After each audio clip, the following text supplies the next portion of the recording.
Genocide. It is a very complex and expensive process that often involves corporations in either financing or facilitating the genocide. What if I told you each one of these corporations in one way or another was involved in a genocide at some point in history? But it is one corporation that stands far and above the others in the manner in which they facilitated a genocide. International business machines.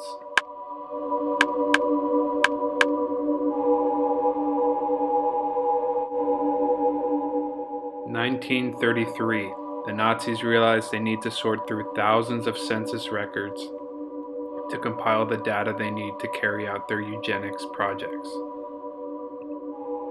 This is where IBM comes in. They provide a machine with the components necessary to produce the data results the Nazis need.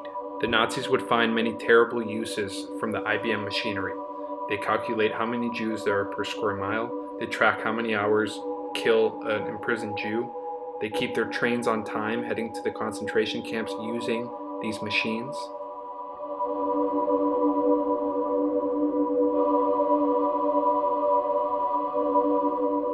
When comparing the death ratio of Jews in France to Holland, we see that the death ratio was 3 times as high in Holland as it was in France. The timeline of historical events does suggest that IBM would have known what the Nazis were up to, based on the fact that Nuremberg laws were already passed, there were book burnings all over the country, and Germany had already invaded France and crossed the Rhineland demilitarized zone, breaking the Treaty of Versailles.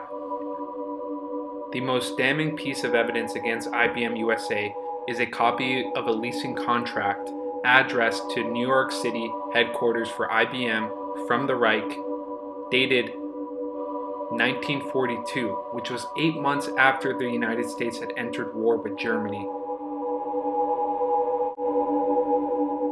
There have been 2 class action lawsuits filed against IBM. One filed by a group of Jewish victims and the other filed by a group of Gypsy victims. In both class action lawsuits, the charges were dropped against IBM. In the Jewish case, they were dropped after the State Department argued that pursuing charges against IBM could possibly delay compensation payments to millions of Jews. In the Gypsy case, the Swiss Supreme Court ruled that statute of limitations applied to the Holocaust. Despite the lack of legal justice against IBM, you may be wondering where we go from here. There are only 2 things we can do. 1, education on the subject. It is likely the majority of college students do not even know of the historical relationship between IBM and the Nazis. Therefore, it is important we use this as a case study to demonstrate what improper business ethics and a lack of moral discretion can do when coupled with a regime set on genocide.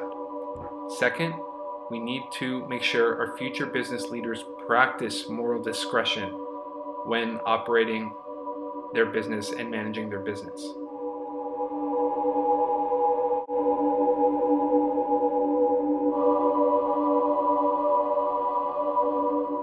As Michael Josephson said, there's no such thing as business ethics. There's just ethics. And ethics makes no concessions for the real or imagined necessities of making a profit.